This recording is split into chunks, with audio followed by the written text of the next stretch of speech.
Inconspicuous Influencers Fashion, we're going to begin with a few teaser questions just to ease you in, and also to give anyone who's watching at home an opportunity to get to know you a bit better. What ticks me off? What ticks you off? Lateness. Oh, yes. big on punctuality. I see it as, if you're late, you're saying that your time is more important than my time. I have walked away from people who've just been like, late. No, you're not paying, yeah. And it's good. It's brought all my friends up to a level of like, good. I'm glad you're on one. time. So He's been able to do that. The culture in our workplaces is literally embodies a modern day Sin City. So like, whether it's the conversations that we overhear or the meetings that we're in, or even just like the office banter that just flies about. Like a lot of the time it's just full of negativity or things that just completely conflict with our faith or go against the values and the beliefs that we hold as Christians. And I really believe, which is why I really believe, that the workplace is one of the most darkest, or can be one of the most darkest and also most desperate spaces where we need to be a beacon of light in. And I wanted to ask you if you could talk to us about some of your experiences in the workplace and why you think it's important for us to be intentional about impacting the lives of the people that we work with.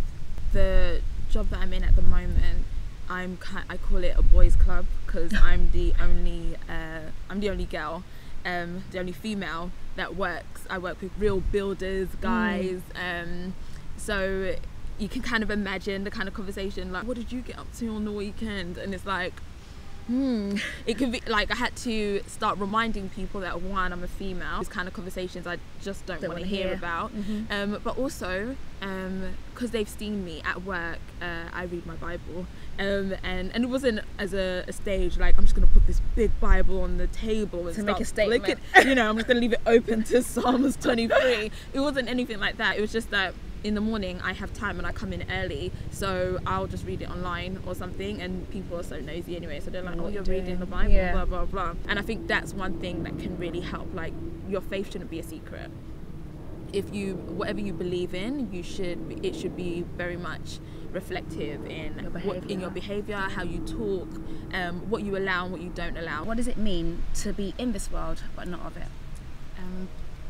To be in this world and not of it. Okay, so we live in a very secular world, society. There's nothing secret. There's no secret about it. Like, that's a given. So already you probably stand out because you're a Christian, you're young, and you follow it with your life. Already there's going to be just certain things about you that's going to make you different.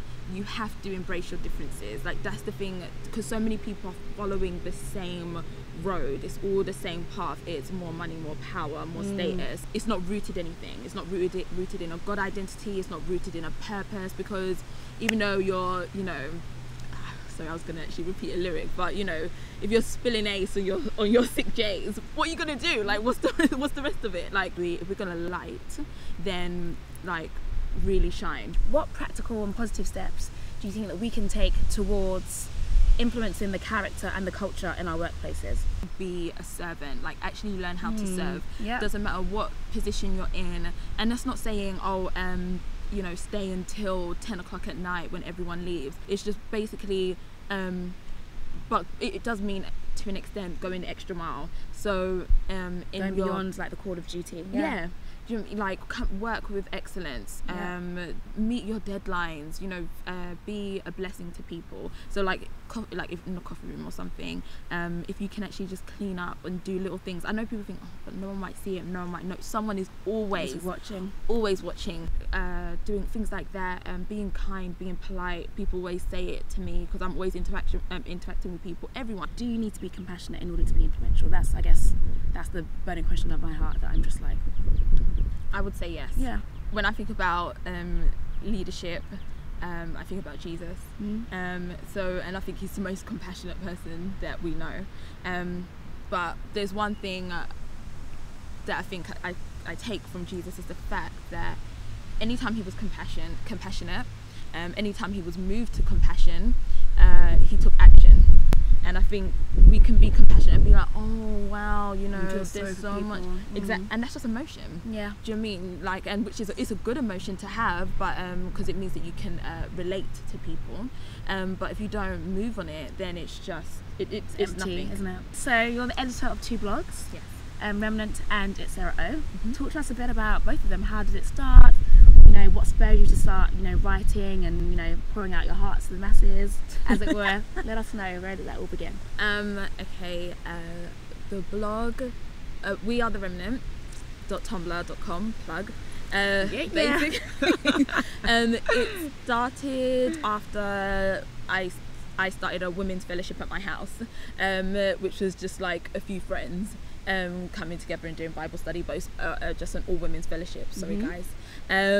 So yeah, it was just friends coming, speaking, praying, talking, laughing, that kind of thing, and just reading the Bible. We're trying to get into it as much as possible. And yeah, I went off to Bible school for a bit, and then I came back, and it was kind of hard to get the routine back into setting up a day where we could all meet up, because it actually did grow to quite a few women. But being in London and as busy as it is, and work and life and schedules, north, east, south and west, do you know what I mean? It was kind of like, okay, can we find a location, can we find a time when would be a great date?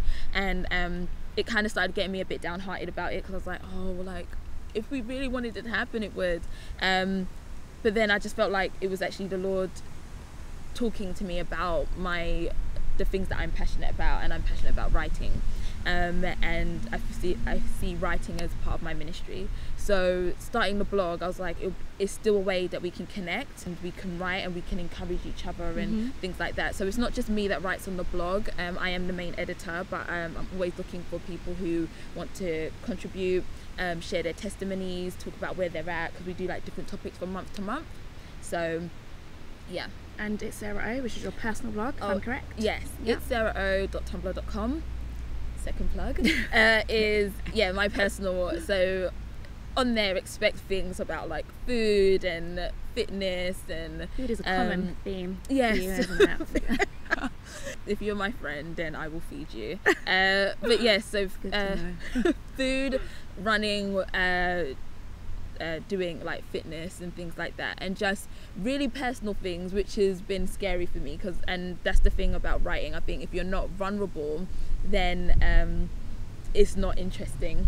It feels almost fake, like you're trying to you can't be a writer and hide. You have your own platform. Everyone has their own platform, and it just may not look as big or as influential or glamorous, or whatever. You just identify that exactly, and you just to the max, just go out, definitely, and be a blessing. And if you can do it especially when you feel like no one is watching, it's being faithful in the small things that has opened so many different doors for me. So yeah. How would you describe real sisterhood, or what does real sisterhood look like? Okay, I feel like sisterhood is like the art of connecting with a fellow woman. I think you can have great relationships with friendships and whatever with guys, and you can talk, but there's something about relating to a woman, relating to someone, because you start realizing that a lot of our struggles are universal. We're not alone.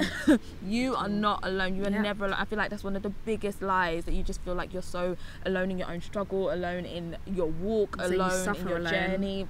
And you struggle alone when you can share that burden, share that load with someone else. We'll talk about sex and things like that. And one of the issues we actually brought up was actually like Christianity and Christian women who struggle with masturbation, and that's something that people don't talk about. That's extremely taboo. Yes. Extremely so taboo. I was just like, oh my gosh, putting up this post, how is it really going to be received? Yeah. And stuff like that. And it was crazy, the kind of women who were just like, I just thought I was in this on my own. I thought like there was no one who could help me. I didn't understand what was going on. You know, it was great to be able to be like, okay, look, you're not alone. There's people that liberation. Yes. I think every woman's desire is to be known, and it doesn't have to be, I need to be known by a guy. Do you know what I mean? It could be like, I just want to be known, I want to be seen, I want to be heard, I want to be loved. And I think that's what sisterhood's about, like just being like, okay, I can be here for you. Yeah. So that's absolutely beautiful.